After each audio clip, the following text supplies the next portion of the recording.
I think first, before we jump in, I want to jump into treatment strategies for this. I think we should focus on the spectrum of illness and how this relates to treatment strategies. So, as we learn more about this infection, as we learn more about, what it is and how it's evolved, there's been a growing body of literature that really improves our understanding of, what type of disease this causes in people. And of course, we just heard of the very severe end of the spectrum, people who suffer from ARDS, the acute respiratory distress syndrome, really a reflection of the most critical and severe end of the spectrum. But we know the spectrum is really broad, and in fact, as we learn more and more about this illness, we can appreciate a much larger proportion of people are actually having pretty mild symptoms. Now, does everyone have mild symptoms? Absolutely not. We heard of over 2,000 deaths, most of which have occurred in China, but we're starting to hear about deaths elsewhere in the world. And of course, these are all tragic events. But if we take a step back and look at everyone who's been infected with this COVID-19 virus so far, there's an emerging narrative of a pretty significant proportion of people that really tend to have a more mild illness. They're still going to have those same symptoms: fever, cough, shortness of breath, but some people won't even have symptoms whatsoever. That number currently stands at about 80% of individuals with mild illness. And again, nothing is set in stone. We have to be humble. We're still learning more and more about this infection, and that number, that proportion of 80% may grow as we appreciate that a greater number of people might just not have symptoms severe enough to bring them into medical attention. I think that's an important point to raise before we jump into treatment, is because we have to ask ourselves, well, who are we going to treat? And of course, there's something what we call a bit of a selection bias. We're going to be seeing sick people in hospital, but that might just be reflective of a small proportion of people who are sick enough that really end up seeking medical care. And we have to remember that of all the people that are sick enough to seek medical care, there's a much larger proportion of individuals that just aren't that sick. Positives and negatives associated with that. The positives are, great, there's a lot of people that have this infection that just might not get that ill. That's a positive. The negatives are, this is too bad. If there's a lot of individuals that aren't sick enough that even come to the attention of the healthcare system, it's hard to find out who they are. It's hard to identify them, in which case it's much easier for this infection to spread within communities. So, we have to think of this as both a positive and a negative.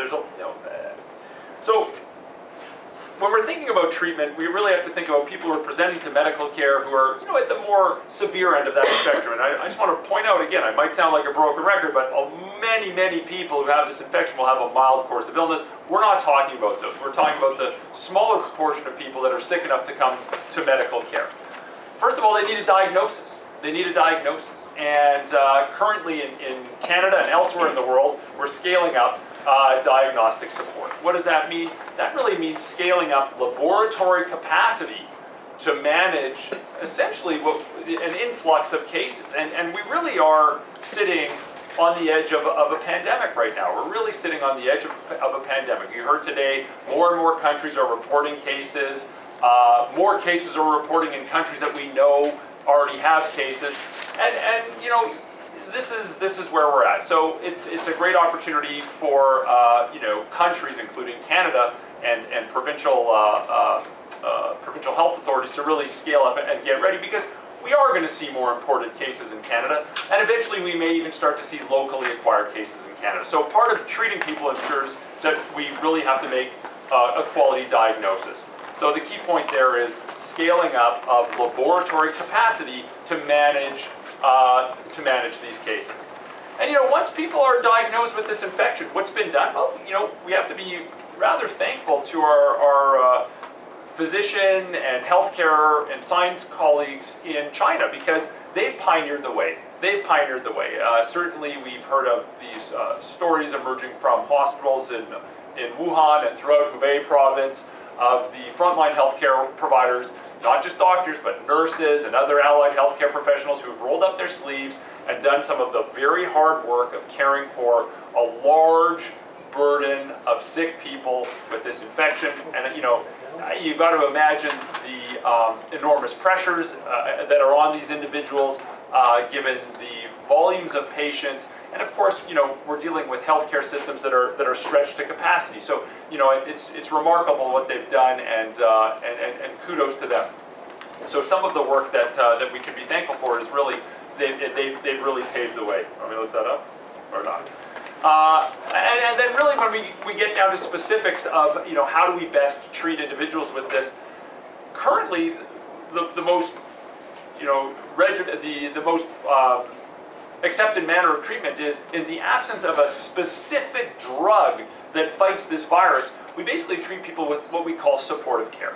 What does that mean? That means if people have fevers, we can use medications to help with the fevers. If people have evidence of dehydration, we can use intravenous fluids to help ensure that they have appropriate fluid volume in their body. If their electrolytes are out of balance, we can use supplement their electrolytes. Some people, as we heard, might have challenges with breathing and might need supplemental oxygen, and certainly that can be provided in hospital settings through a variety of different mechanisms, from the mild end of the spectrum, nasal prongs with a little bit of oxygen, and of course on the more severe end of the spectrum of the illness, people might need a breathing tube that's called being intubated, and they're cared for in an intensive care unit setting. And of course at the most severe end of the spectrum, we heard Dr. Ed talk about ECMO, extracorporeal membrane oxygenation, which is about as invasive as it gets. So, that's really the full spectrum. Now, it's really interesting because we don't yet have a specific antiviral drug that we know that is tested in randomized, placebo-controlled trials that we can look at people in the eye and say, this is a home run, this drug is going to work against this infection. But on the other hand, there are well over 100 clinical trials that have been registered to look for different therapies to fight this infection. And, some of these trials are looking at, repurposing drugs that we already know work and are approved and work for other viruses and other infections. And of course, some are looking at new antiviral drugs or other medications that might help. Two drugs that come up. One is remdesivir, which we keep hearing about in the news, which may have efficacy against this infection, and there sure are ongoing trials looking at this medication. The other medication is a combination of drugs. One of them is called lopinavir, and it's mixed with another drug called lopinavir together as one tablet, and that medication is also a commonly used, relatively commonly used antiviral drug that's being tested in clinical trials.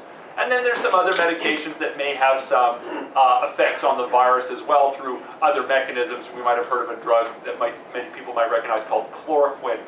So there's a few names that many people have heard of that are ongoing in clinical trials. I think the key with these clinical trials is it takes time to do them well. We have to be skeptical of all the data, just like in science and medicine. They have to be well-designed trials. They have to be ethically conducted trials. Certainly, results don't come out overnight, but sadly, there's no shortage of cases, and these trials are currently in progress or being scaled up. And I think we can, you don't need a crystal ball to really appreciate that there's going to be more of these studies springing up, and we're going to start to have data rolling out from these studies, hopefully in a few months from now. Maybe we'll start to get some early indications of some of the early results of these studies. People might say, well, is that helpful if we get these results 3, 4, 5, 6 months from now? And the answer is yes. I mean, this virus is clearly not going anywhere. It's not stopping anytime soon. If anything, we're starting to see scale up of this infection, further spread of this infection globally. So we're going to be dealing with this for the foreseeable future, and any data to help fight this infection is welcome data. I think the other key point here is this is not going to be the last coronavirus we see. This is the third big one that we've seen in the last few years, of course, starting with SARS, then we've seen MERS, now we have COVID-19. This is going to happen again. It's going to happen again. You don't need a crystal ball to appreciate that this is going to happen again. And now's a great time not just to talk about strategies of treatment, but also strategies of prevention.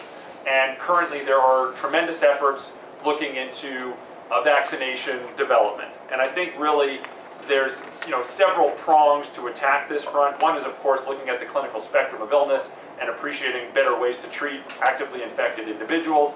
A longer-term strategy is to find effective vaccinations to prevent infection with not just with this specific coronaviruses, but with coronaviruses in general. And then I think the third key approach, which I'm not going to get into now, is early detection systems and early management systems for infectious diseases that are prone to cause epidemics, so that we can identify these and manage these early so that we're not in the situation that we're in today.